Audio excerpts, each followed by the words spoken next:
Olá pessoal, sejam bem-vindos ao nosso podcast. Eu me chamo Elise e vou dar início à nossa discussão. Hoje vamos conversar sobre um tema muito importante para entendermos a educação brasileira: a desigualdade racial na educação e as lutas do movimento negro pela garantia do direito à educação. Você já parou para pensar por que existe uma lei que obriga o ensino da história e cultura afro-brasileira nas escolas? Se essa história faz parte da formação do Brasil, por que ela precisou virar uma obrigação? É sobre isso que vamos conversar hoje. O artigo que utilizamos como base busca analisar justamente esse percurso. As autoras mostram que, apesar dos avanços conquistados nas últimas décadas, ainda existem muitos desafios para que a educação brasileira seja realmente igualitária. O texto também destaca que, durante muito tempo, a história, a cultura e os conhecimentos produzidos pela população negra foram invisibilizados dentro da escola. Por isso, discutir esse tema não significa apenas falar sobre o racismo, mas também sobre o direito à memória, à identidade e à valorização da diversidade cultural brasileira. Então, nesse contexto, surge a Lei 10.639, de 2003, onde ela alterou a Lei de Diretrizes e Bases da Educação Nacional e tornou obrigatório o ensino da história e cultura afro-brasileira e africana em todas as escolas públicas e privadas da educação básica. Mais do que acrescentar um novo conteúdo ao currículo, essa lei busca reconhecer a contribuição da população negra para a formação do Brasil e combater estereótipos e preconceitos que foram reproduzidos durante muitos anos dentro do ambiente escolar. Então, a importância dessa legislação está justamente em promover uma educação mais inclusiva e democrática. Quando os estudantes aprendem sobre a verdadeira história da população negra, eles passam a compreender melhor a formação da sociedade brasileira, valorizam diferentes culturas e desenvolvem uma postura de respeito às diferenças.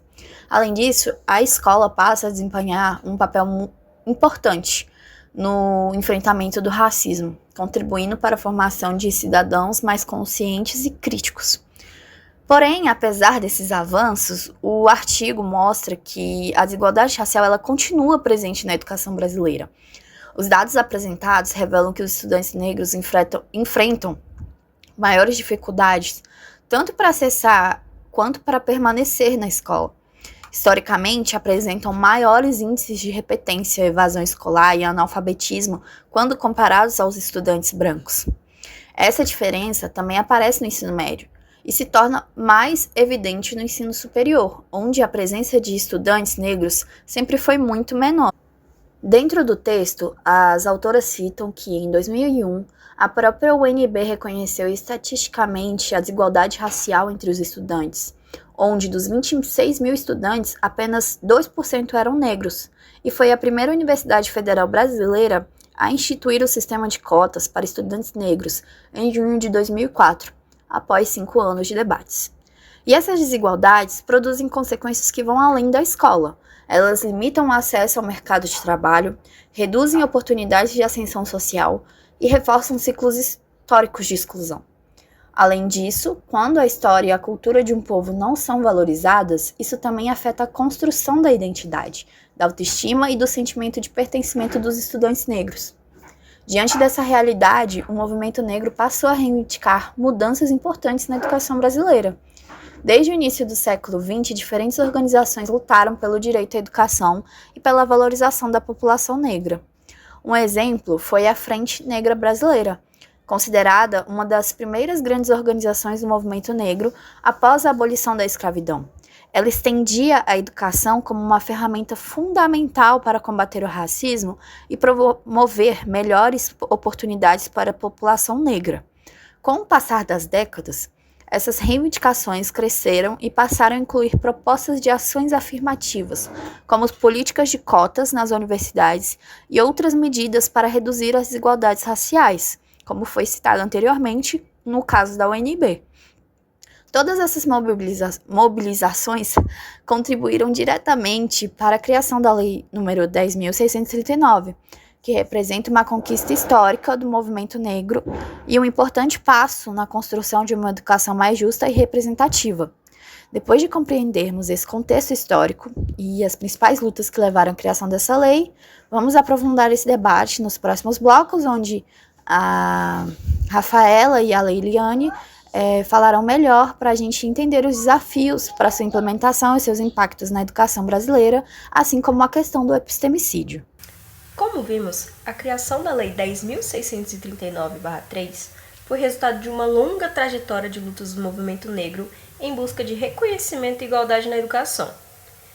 No entanto, apenas criar uma lei não resolve automaticamente um problema histórico muito profundo. É nesse contexto que o artigo apresenta o conceito central para compreender essa discussão, o epistemicídio. De forma geral, o epistemicídio pode ser entendido como a destruição, negação ou invisibilização de determinados conhecimentos. No caso, discutido pelas autoras nesse texto, nesse artigo, se trata da desvalorização dos saberes produzidos pelos povos africanos e afro-brasileiros.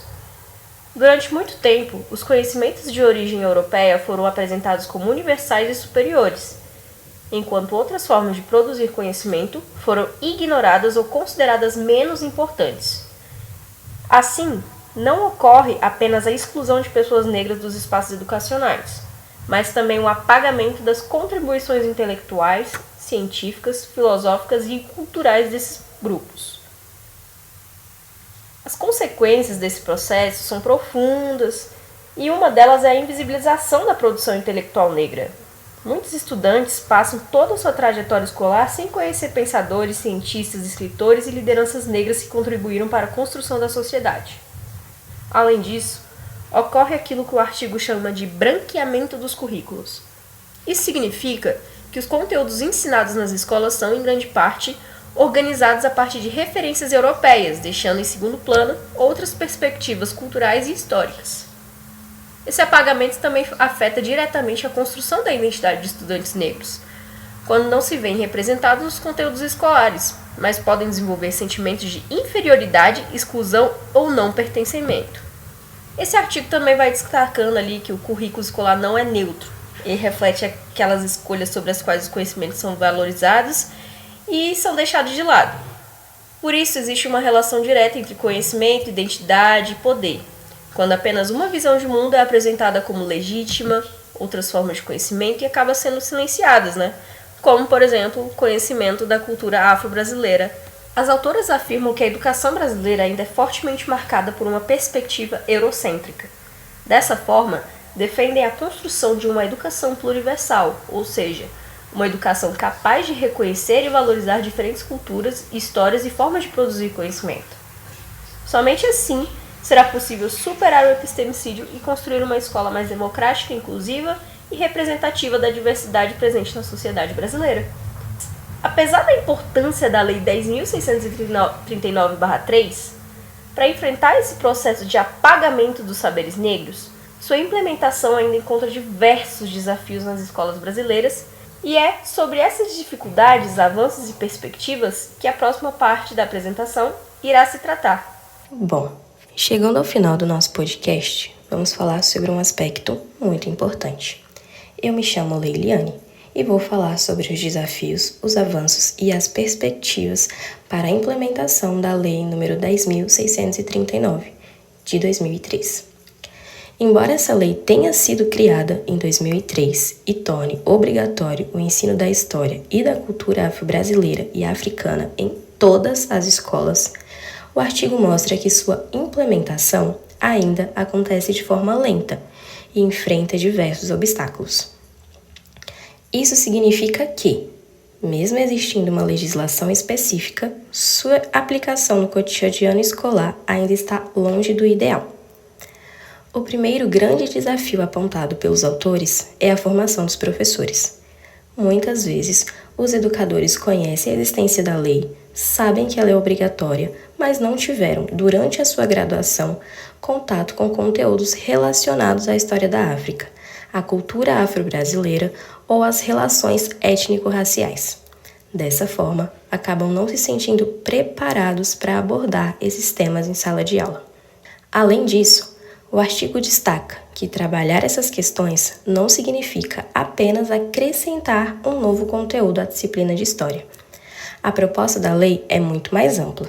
Ela defende que esses conhecimentos estejam presentes em diferentes áreas, como literatura, artes, geografia, biologia, matemática e tantas outras.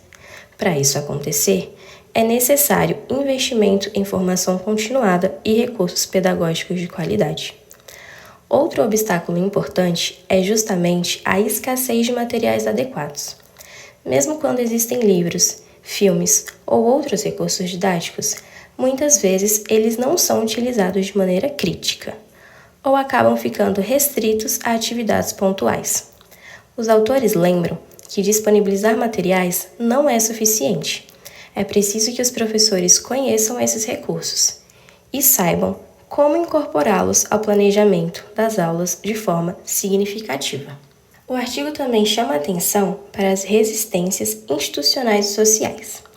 Ainda existe quem considere que discutir relações étnico-raciais não seja prioridade na escola, ou que esse tema deva ficar restrito à iniciativa de professores que tenham interesse pessoal pelo assunto. Essa visão acaba enfraquecendo a proposta da lei, que determina que esse trabalho seja responsabilidade de toda a comunidade escolar. Outro ponto bastante relevante é a intolerância religiosa.